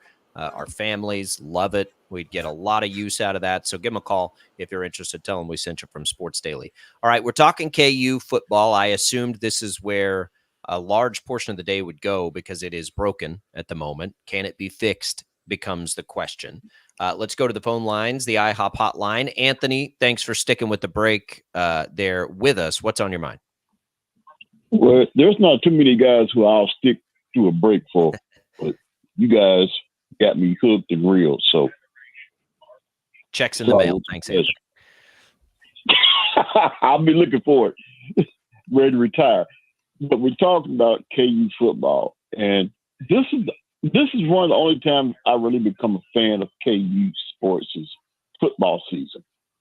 And it's always intriguing because we've been seeing a build-up to where we thought this would be a breakout, and right now it's not happening. I mean, I expected them to at least be honest, I expect them to get out the gates at 3-0, and it's like you see a flash, but you don't see a completeness to it. And I know you mentioned that, some of his former coaches said there's nothing mechanically wrong with them. But how much of it is due to, if you circle back to last year, the injury? How much of it is related to rust? And then there was also some comments. You can't help but think how much of it is also mental, because some people were saying he was basically holding out because he wanted a bigger NIL deal. I mean, there was a lot of he say, she say stuff, stuff outside the lines of football. So how much does that weigh in on a player's mental psyche when you hear these things and you're being labeled like this and you're having to differentiate what's being said as opposed to concentrating on the game? I mean, where do you pinpoint it? So I just want to bring out those points and see what your take is on that. Now I'll hang up and listen. Appreciate it, Anthony. I haven't thought about it a whole lot, all of that chatter that went into last year. I have always been of the belief that he just had a bad back and couldn't play. I don't buy most of that other stuff. I agree with Shreus's interviewees. And again, I would lean on them far more. Like when I watch it, he doesn't look hurt. I think I sent you that, Tommy, on Saturday. Like he doesn't look hurt. He looks healthy. And so it's like all decision making, which has been his greatest strength as a quarterback in his college career. I don't know what's going on. I have no idea why. And certainly nobody does, or they'd be able to fix it. But it isn't the physical part to me. It's the mental part. And he's making bad reads. He's making bad decisions. I don't know why that is. And I hope that that's fixable, and confidence would certainly do a great deal for that. But I mean, it's hard to imagine. But as far as the NIL stuff, like every player's getting NIL. Like I don't know that has anything to do with anything. That's a part of the game now, and it's been a part of the game long enough that just it doesn't matter. What was it? Was it Kleiman that was like, you know what, like that stuff, we're done with that. Now we're playing football. I mean, that's what it is now. That stuff's all already been taken care of. Like now they're just playing football again. I just think that, Jalen Daniels deserves the opportunity to work through this, because he's been with the program for so long. He has, remember, it wasn't that long ago, the 2022 season, that the Jayhawks were not expected to be in the position that they were. And I think they were expected to be improved that year, but that rebuild really accelerated in 2022, largely due to Jalen Daniels. And so I think that it is extremely disrespectful to him and what he has given to this program over the last 5 seasons for right now, after 3 games, to just talk about throwing in the towel and moving on to somebody else. Because, really, and I've been a KU fan for a long time, I'm calling out fellow KU fans right now that are on that bandwagon of moving away from him. Remember where you came from. Remember who took you to the dance. Jalen Daniels took you to the dance, right? It was because of did last year, though. Like that's I'm talking about 2 years ago when it was really accelerated, when that rebuild was far and away quicker than anybody expected it to be. And it was because of Jalen Daniels. I mean, remember, he went into the 2023 season as the preseason Big 12 player of the year because of what he did in 2022. Like, I think that's being forgotten about. And the fact that he has earned, in my opinion, a significantly long leash. Like, there's enough equity that's been built up over time where, like, I think it's just wildly disrespectful at this point to even have this be a discussion. I'm not sure what is making it personal to you on because I think it's disrespectful to not be willing to make the change, disrespectful to the fan base, disrespectful to to me, it's disrespectful to not do the best thing to win. And again, I'm not advocating for Jalen Daniels to get benched against West Virginia. I'm just saying everything's on the table. Who's a better quarterback? Who's a better quarterback, Jalen Daniels or Cole Ballard, in your estimation right now? Who's a better quarterback? Well, again, like, I don't. At West Virginia on Saturday, who's a better I'd stay with Jalen Daniels right now. Ballard? If Jalen Daniels comes out and plays like in that game, if he plays like against West Virginia, the way he's played the last two, then it's time to see what else is there. And then you can go back to Jalen Daniels. Again, worst 2 games of his college career have come in his last 2 games. There's too much on the line. Do you know Patrick Mahomes had the lowest passing yards, or like the second lowest passing yards yesterday in his entire career? Tommy, you know that? Patrick Mahomes has won 3 Super Bowls. Jalen Daniels in led 2022 the Jayhawks to their first bowl game in 15 years. He was 5-4 in 2022. He was 5-4. Like, he was like, what are we? He led the Jayhawks to their first bowl game in a decade and a half. That's fantastic. And I love that he did that. But he has not been what you're making him out to be as a college football player.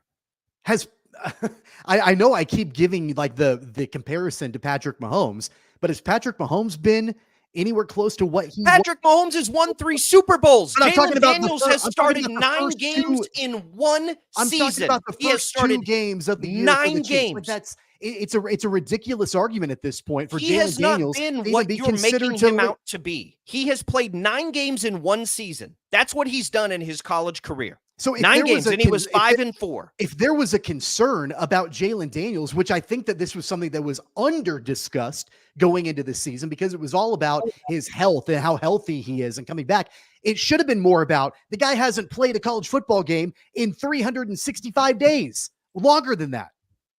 There's some rust that is going to be there when you have not been on the field for over a year.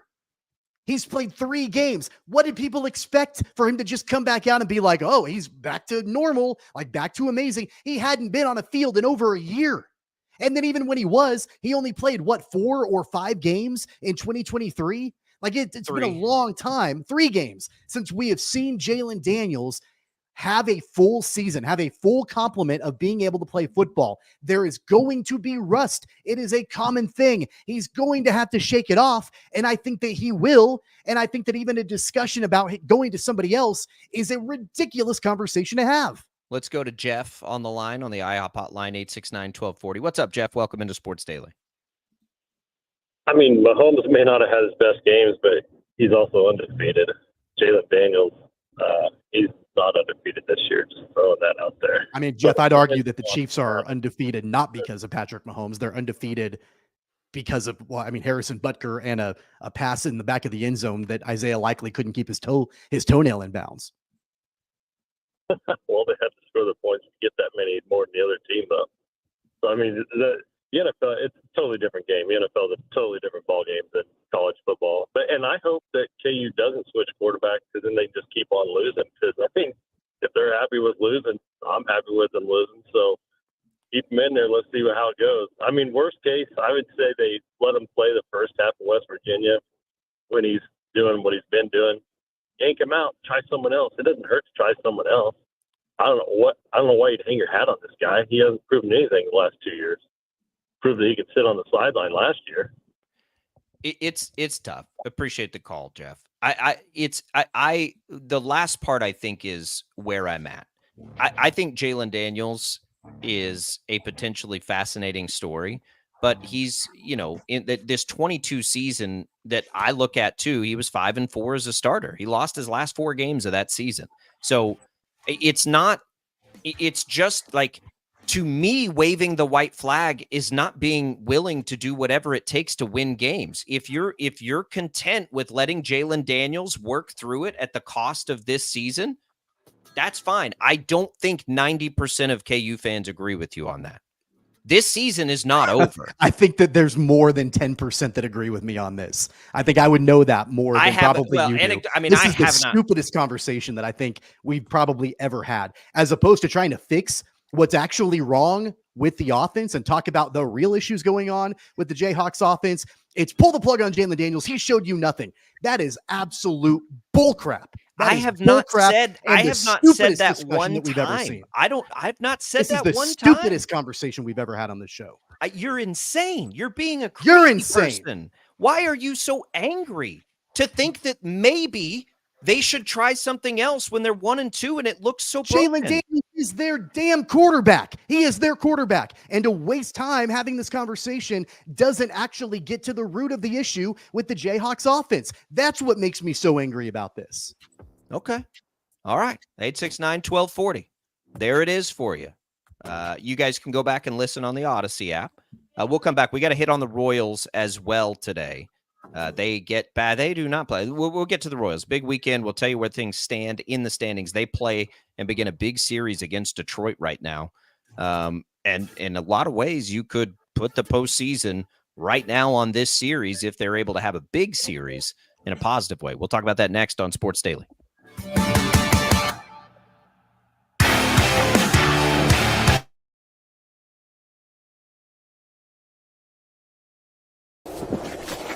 Colin Huck's power washing is like getting to the top of Mount Everest with only a bag of beef jerky and a soda.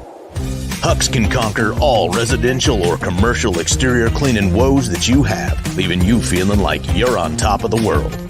House washing, window cleaning, driveway washing, to even graffiti removal. Coming this fall, we'll offer professional holiday lights installation. We love muck and gunk. You don't. Let Huck's handle it. Call for a quote today. Right. Start your day with 12 News this morning. Get ready with Jake's accurate hour-by-hour forecast, so you'll know if you need a jacket when you walk out the door or an umbrella by lunch. Start your day knowing what happened overnight and what's happening now. Live, breaking news all morning long. And plan the best route to work and school with traffic from across Kansas. Start your day right. Start your day with 12 News this morning on KWCH and KSEW. Hey, Wichita, Jim Rome here, celebrating over 25 years as the #1 midday sports talk show on Wichita Radio. Find out why. Tune into the jungle, weekdays 11 until 2 on 97.5 and 1240 KFH. Sometimes people tell us, I don't get it, it's just tea. But let me tell you, we are so much more than just tea. With more than 25 flavors, the possibilities are endless. Come on in and try them all for free to find your favorite or get us on the go for your busy lifestyle. And don't miss happy hour every day for half-price cups of tea. So the next time someone tells you it's just tea, tell them to come by and find out why we say drink tea, be happy. Clouds are not just the canvas of our imagination. They tell a story. Clouds affect the events of your day. Sometimes they growl, sometimes they inspire, but they're always the messengers of nature's mood written in the sky. Storm Team 12 understands the language of clouds. We're dedicated to decoding their message so you know what to expect. Behind every cloud, there is a story waiting to be told. Trust Ross Jansen and Storm Team 12, alerting you first to the impact on your life. When you need help, remember, you're not alone. We are here. We are neighbors. We are together. We are Kansas.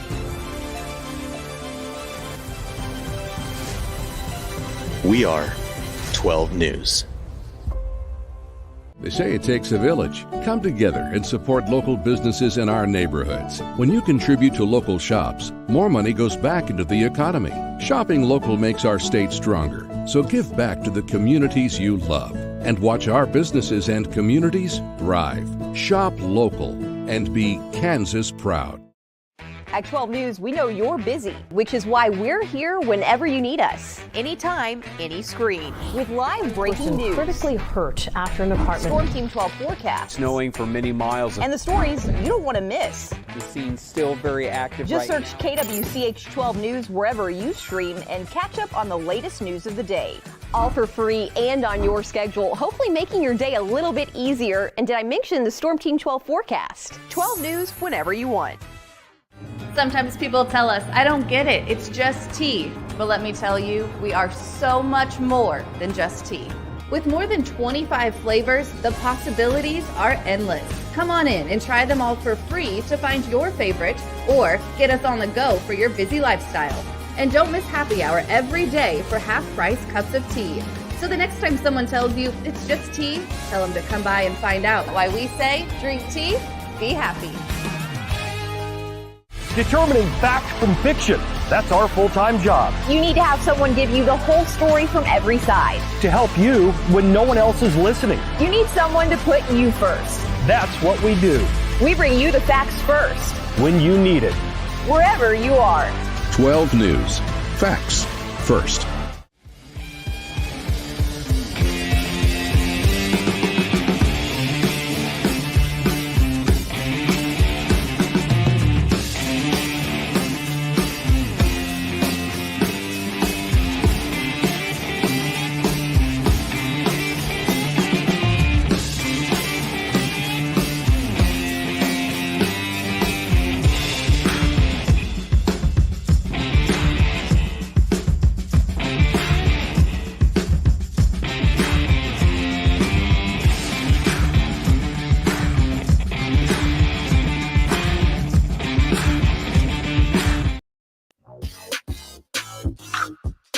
Welcome back in, everybody. Sports Daily. Albrecht and Caster here. Just laughing coming. I just saw my favorite stat of the day.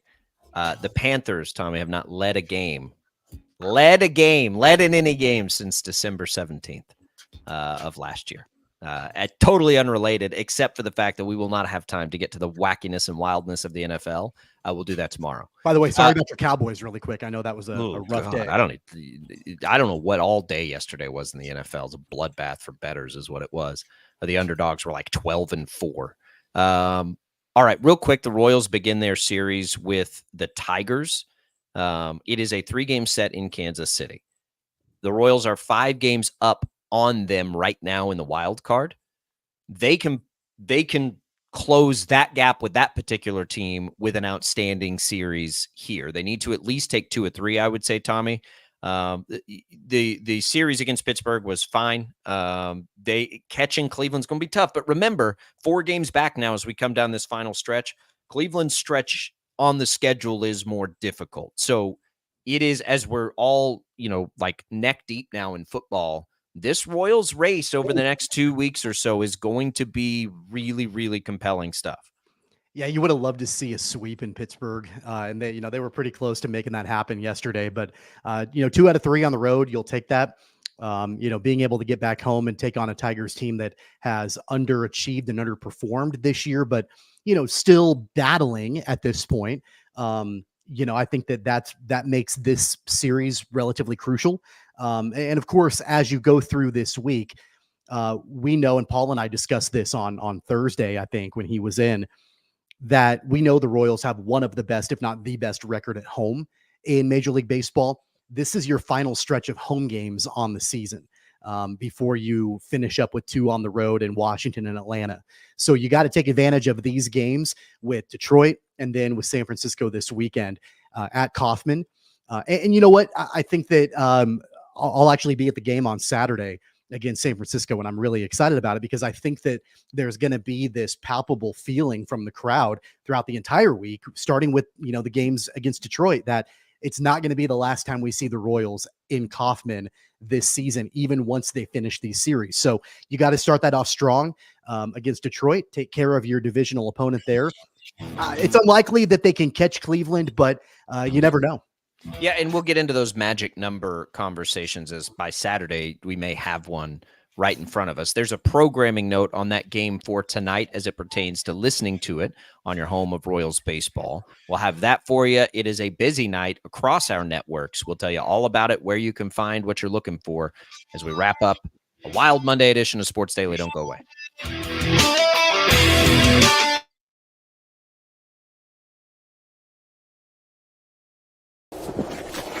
Colin Huck's power washing is like getting to the top of Mount Everest with only a bag of beef jerky and a soda.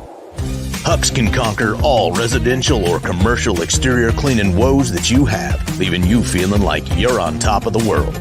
House washing, window cleaning, driveway washing, to even graffiti removal. Coming this fall, we'll offer professional holiday lights installation. We love muck and gunk. You don't. Let Huck's handle it. Call for a quote today. Right. Start your day with 12 News this morning. Get ready with Jake's accurate hour-by-hour forecast, so you'll know if you need a jacket when you walk out the door, or an umbrella by lunch. Start your day knowing what happened overnight and what's happening now. Live, breaking news all morning long. And plan the best route to work and school with traffic from across Kansas. Start your day right. Start your day with 12 News this morning on KWCH and KSEW. Hey, Wichita, Jim Rome here, celebrating over 25 years as the #1 midday sports talk show on Wichita Radio. Find out why. Tune into The Jungle, weekdays 11 until 2 on 97.5 and 1240 KFH. Sometimes people tell us, I don't get it, it's just tea. But let me tell you, we are so much more than just tea. With more than 25 flavors, the possibilities are endless. Come on in and try them all for free to find your favorite, or get us on the go for your busy lifestyle. And don't miss happy hour every day for half-price cups of tea. So the next time someone tells you it's just tea, tell them to come by and find out why we say, drink tea, be happy. Clouds are not just the canvas of our imagination. They tell a story. Clouds affect the events of your day. Sometimes they growl, sometimes they inspire, but they're always the messengers of nature's mood written in the sky. Storm Team 12 understands the language of clouds. We're dedicated to decoding their message so you know what to expect. Behind every cloud, there is a story waiting to be told. Trust Ross Jansen and Storm Team 12, alerting you first to the impact on your life. When you need help, remember, you're not alone. We are here. We are neighbors.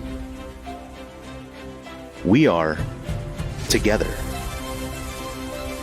We are Kansas.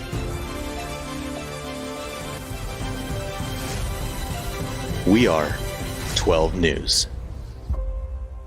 They say it takes a village. Come together and support local businesses in our neighborhoods. When you contribute to local shops, more money goes back into the economy.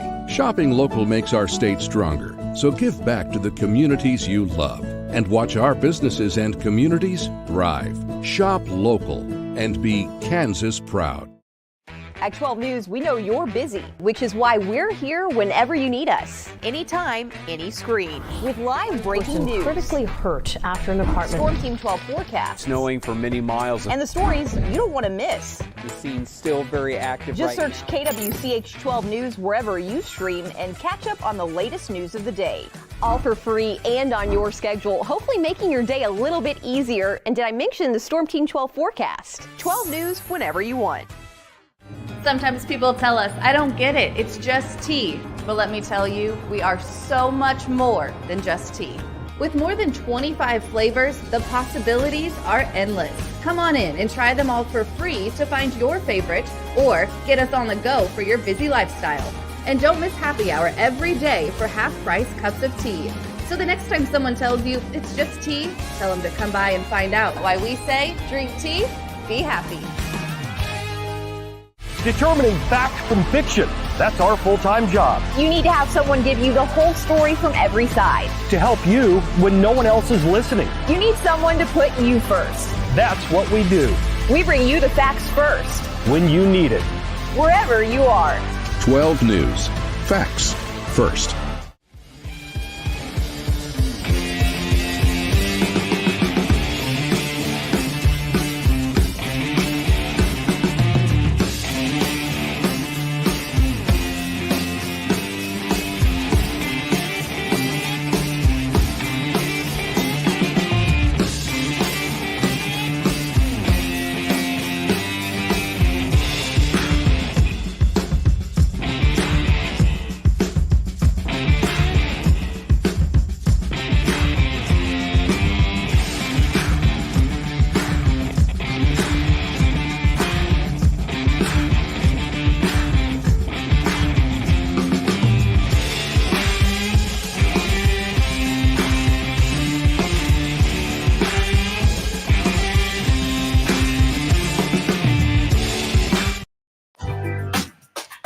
right, that'll do it for a big Monday edition. Thanks for tuning in. If you missed anything, you can go back and watch the video stream on 12 News Connected. Plus, you can listen to the broadcast on the Odyssey app in retrospect at your convenience. Tomorrow, we have Kings of Kaufman's Mike Gillespie on to talk a little Royals, and we'll have Dan Israelite of the Chiefs Radio Network to look back and ahead and how do they react to all these injuries. We barely scratched the surface on a football weekend today. We'll continue the conversation tomorrow. I appreciate it. For Jad, for Tommy, I'm Jacob. We will see you then. Don't forget, Royals baseball tonight moves over to KNSS, 13:30, 6:30 pregame coverage begins there.